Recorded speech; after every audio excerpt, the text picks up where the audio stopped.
Welcome back. We are now joined by Mary Robinson, Executive Director of the Explore Brighton and Howell area. Thank you for joining us today. Thanks, Diane. I'm happy to be here again. I know, we're excited to have you and trying to get an update on all that is new and exciting with the new branding of Explore Brighton and Howell area, and just insight in general on travel, tourism, and hospitality in our state as we start to move through these busy summer summer months. Can't talk right now. Oh yeah. Yeah. So really quick, why don't you go ahead and introduce yourself and just share your background with us? Sure. As you said, my name is Mary Robinson. I've been the Executive Director for Livingston County Visitors Bureau, or Explore Brighton Howell area, as we are known as now, since 2017, May of 2017. And before that, I was at Destination Ann Arbor and representing Washtenaw County for about 9 years at their Visitors Bureau. And before that, I worked in the hospitality industry in hotels and restaurants and a lot of fun places. I went to school for this, unusual to find someone who goes to school for what they are doing. And it's at Grand Valley, has a great program in hospitality tourism management.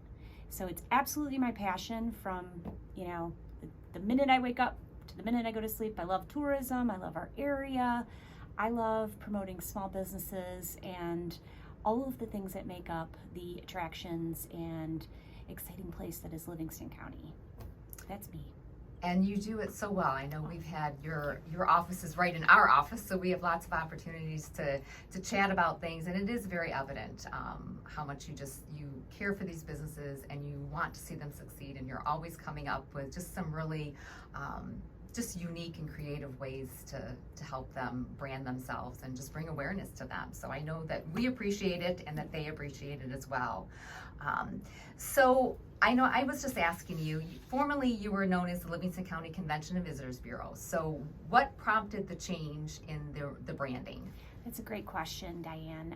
Yes, we still are, it's still our legal name, but we are doing business as Explore Brighton Howell area, our new logo. An area, including the entire community, the entire county. What prompted that is a lot of visitors bureaus across the state decided to rebrand to be more representative of the area, and so that the visitor knows where we're going. You see these two larger communities represented in our area. You know where that is. If we have 83 counties in Michigan, and you don't always know where you're going. So we wanted to speak to the visitor, and we wanted to give them an idea of where we are and the excitement of the area. We did a lot of research, lots of surveys. A lot of people listening may have taken my surveys. I know you helped with us. I took it. Thank you, Howell Chamber and Diane, for completing those surveys. We surveyed meeting planners, event planners, residents, visitors, just everyone, to find out what's the essence, what's the brand essence, and our promise to our visitor. And so Explore is our call to action. We want you to explore our downtowns, our parks, our community, and really take it all in, our events and the wonderful events the Howell Chamber puts on, and all of the things going on here in Livingston County. And we are fortunate. I mean, there is always something to do. I mean, you should never be bored, because you can always find something or somewhere new to explore, like you said. I mean, the different trails and which I am just I feel like I'm relearning, because there's a lot and I've lived here all my life, there's still a lot that I don't know is here. And so I've enjoyed being able to learn and see everything that this great county has to offer. So what are you seeing, anticipating for event-wise in our region? Events are back, which is really exciting, and thanks to the many community volunteers and organizations like the Howell Chamber and the other chambers, it's a challenge to put on these events, as we all know. It takes a community to do it, and lots of wonderful sponsors and people to put out the time, and they're back. So we're seeing an increase in events this year. From Hell to Howell, we have events at the Howell Nature Center. The food truck rally is May 21st. June 1st kicks off Rock the Block. We have the Fowlerville Fairgrounds has exciting events. Brighton Art and Music Festival August 6th, of course, Melon Fest and Smoke Jazz and Blues, Balloon Fest. Just so many wonderful outdoor events are very, very popular still. And all of our metro parks have some exciting events going on too. We want to encourage you to go to our website, explorebrightonhowellarea.com, and look at all of the events listed. And if you put on an event and you're listening to this and you're not listed and it's a visitor friendly event, let me know. We got to get it added so that you get promotion on that event. There is so much going on, and especially with the outdoor events coming back and coming into the summer season, what has the trend been with attendance at these events? Have you noticed increased attendance? Is there any sort of projections for that? You know, we haven't seen any projections for it. The only thing we are told is that our state parks and our metro parks are reporting some of the highest attendance on record. So their events are exceeding expectations. When everyone's sort of during the start of the pandemic started going outside, that trend has continued. So we expect outdoor events to have high attendance. People are still comfortable and they still want to go outside. We think they're going to do really well this year. And that kind of leads into, obviously, we all have experienced, quote, the pain at the pump and the rising inflation, not just gas, but even groceries. And I'm sure that that is extending into, hospitality and lodging and even rentals for, if you're going to campgrounds or things like that. Mm-hmm. So what kind of are the travel trends that are expecting to see in our region or throughout the state? Good question. So we are seeing that there was so much pent-up demand that people were putting off weddings and reunions and trips that they are going to travel. They may not spend as much as they had originally planned or maybe cut back on a few things, but we do see that there's such strong demand because the people were just locked down for so long. That we will see high attendance, but people will be more careful about their spending, and road trips will continue to be important. People may not go as far as they once planned, so we're going to see a lot of interstate travel in Michigan. We see about 50% of our travel is in-state Michiganders traveling in Michigan. In our community, specifically Livingston County, I'd say 51% is Michigan people visiting us from other Michigan locations. So we're going to see that trend continue, although people may not spend as much as they had planned. So we still expect it for leisure side of travel to be very robust. So get your reservations in now. Book your rooms if you're coming to Livingston County, because we will be full with also sports travel. You see a lot of the youth sports travel, and a lot of moms out there taking the kids on the road for hockey and soccer and all of these different sports. So that's very popular too. What hasn't really returned, Diane, in robust numbers is corporate government travel and some of that association business. We're still seeing that slowly return in different areas.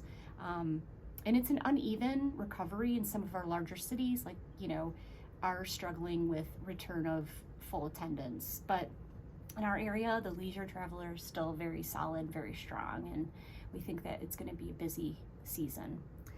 Do you think, you mentioned a little bit about the corporate travel, do you think that has more to do with cost-wise, with the cost of things, or is it more staffing issues where they just can't afford in a little bit more of an abstract way to send their employees, because then they don't have anybody left to actually work in the offices or from home? It's a little of both, but they have utilized Zoom and other methods to communicate. So we saw a reduction in that. Offices closed and people returning to work or reopening, but still travel is still coming back on the corporate side, and due to some of the reasons you mentioned. I've always had a question that I've never asked you, and I've always wanted to ask you, so I'm going to take the opportunity to do it now.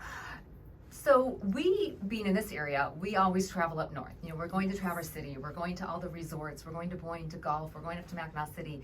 Do people that live up in those areas, do they come down to our areas? Yes. Like, do they come to Livingston County to come to our festivals, to go to our, obviously our beaches don't quite compare to, Lake Michigan, but still we have so many different trails that are just different from what they experience up there. Is that a trend that we're seeing? Yes.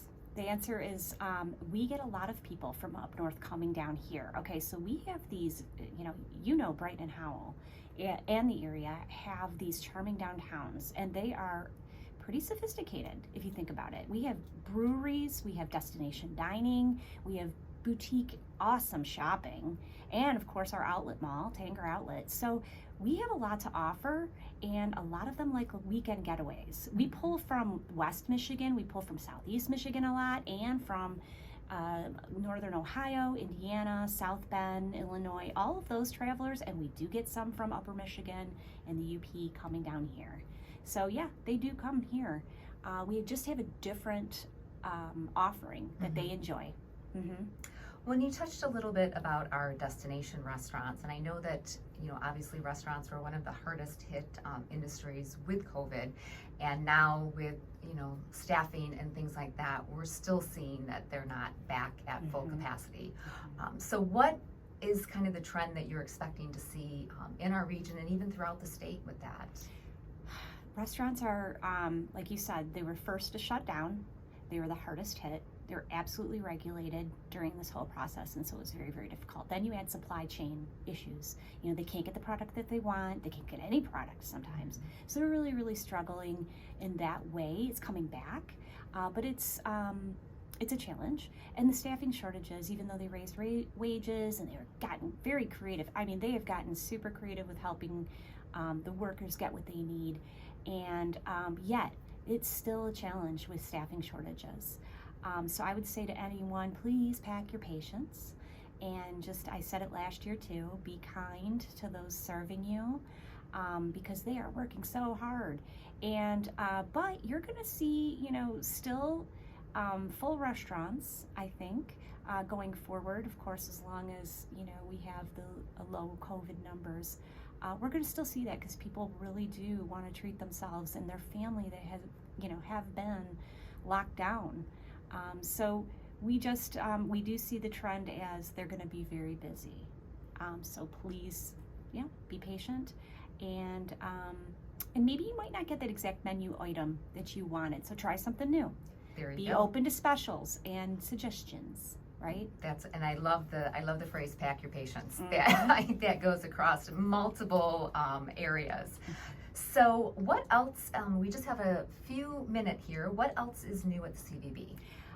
Well, we are very excited to roll out our Certified Tourism Ambassador program. So we are getting an industry certified recognized program, and we're going to train individuals in this community on how to be concierge and really wow visitors. So you're going to hear more from me on that. Stay tuned to your emails and subscribe to our newsletter. And but it's coming. We're going to train everyone to be great ambassadors, so we can give the very best service to everyone attending an event or restaurant or hotel or any experience here in Livingston County. Wonderful. And really quick, how does someone subscribe to your newsletter, and how do they contact you if they have specific questions? ExploreBrightonHowellArea.com. You sign up for our newsletter, you can get visitors guides, and contact me directly.